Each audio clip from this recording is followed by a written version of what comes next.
kita bermula, saya ingin perkenalkan diri saya. Nama saya Muhammad Irwan bin Mat Darus. Okey. Berasal daripada Kedah, menetap di Kajang. Okey, seorang priority dealer di Public Gold, okey, di bawah naungan Tim Emas ALF. ALF, siapa tak kenal ALF? Abang Long Fendi, okey.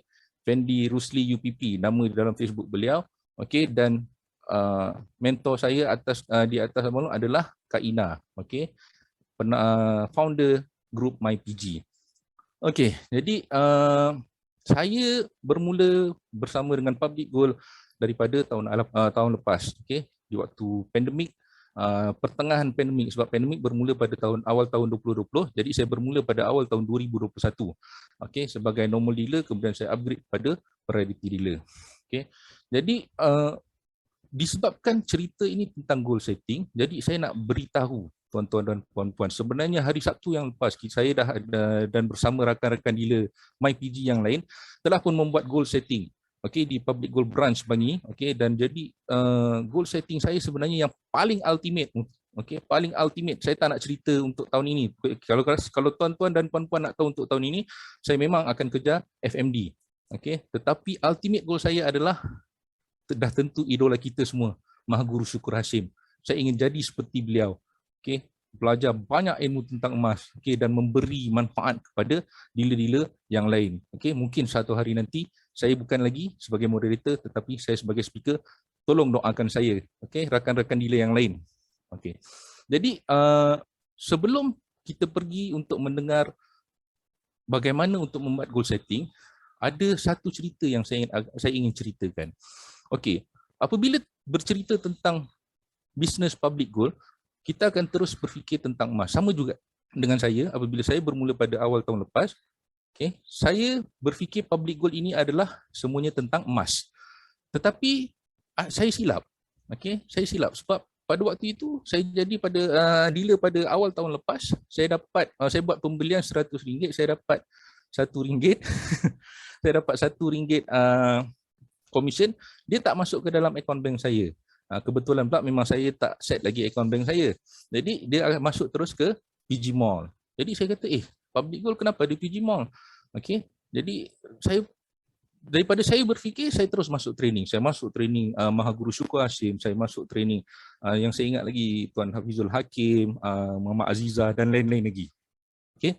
Daripada apa yang diorang berikan kepada saya dapat lihat bahawa PG Mall adalah satu lagi platform yang mana untuk kita jana pendapatan. Okey.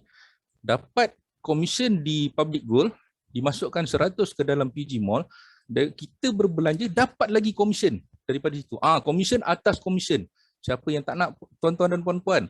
Okey, tapi pada waktu tersebut saya teringat lagi Mahaguru Syukur Hashim cakap, nak buat bisnes PG ni, ambil otak kita ni, keluarkan, letak elok-elok dalam peti ais.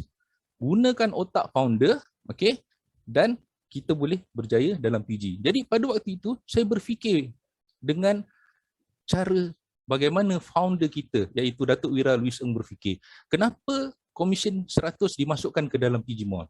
Jadi ianya adalah untuk membuatkan kita berbelanja. Jadi disebabkan mindset itulah saya tidak update lagi saya punya bank code. Jadi semua komisen saya masuk ke dalam PG Mall sehinggalah hari ini. Okay, jadi saya berbelanja di PG Mall, komisen saya tidaklah besar tetapi saya perlu top up. Biasanya sebulan saya akan berbelanja lebih kurang RM1,000. Nampak, RM1,000 saya dapat lagi cashback. Dan bila saya kenalkan pada orang lain, saya dapat lagi cashback. Ni headphone ni kan, nampak kan, tuan-tuan nampak kan? Pun saya beli daripada PG Mall. Daripada kamera ni, kamera yang tuan nampak saya, tuan-tuan dan puan-puan nampak saya, juga dibeli di PG Mall. Meja yang saya sedang live sekarang juga daripada PG Mall. Okey. Jadi orang bertanya, kenapa perlu PG Mall? Saya kata sebab saya ingat lagi Tuan Syukur Hashim kata, ini kedai kita. Ini kedai kita. Kita adalah public gold business owner.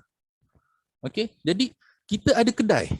Jadi saya berfikir kalau ini kedai saya dan saya pergi berbelanja di kedai Ahmad, contoh Ahmad, kedai Ahmad ataupun kedai Abu. Jadi keuntungan itu pergi ke Ahmad, pergi ke Abu. Jadi kenapa saya sebagai pemilik kedai perlu membeli daripada kedai yang lain? Kenapa saya tidak membeli daripada kedai saya? Sebab apabila membeli daripada kedai saya akan dapat keuntungan. Jadi saya terus beli. Okey, tuan-tuan dan puan-puan.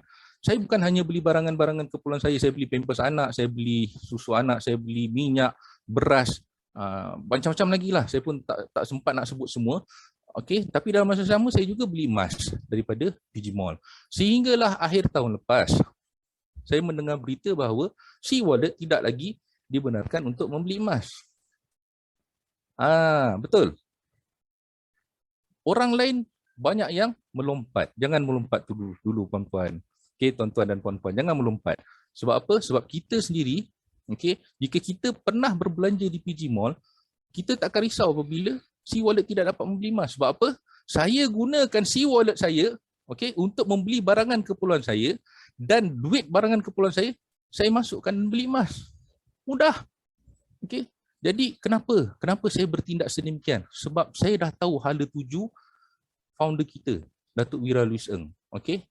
PG Mall bukan satu yang sangat-sangat biasa. Dia akan menjadi satu yang sangat luar biasa.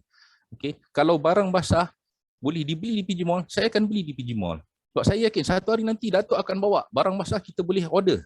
Okey, boleh order di PG Mall. Baik. Okey. Jadi untuk membina goal setting pada malam ini, tuan-tuan jangan lupakan juga untuk masukkan sekali PG Mall di dalam goal setting tuan-tuan dan puan-puan. Okey, baik. Banyak pula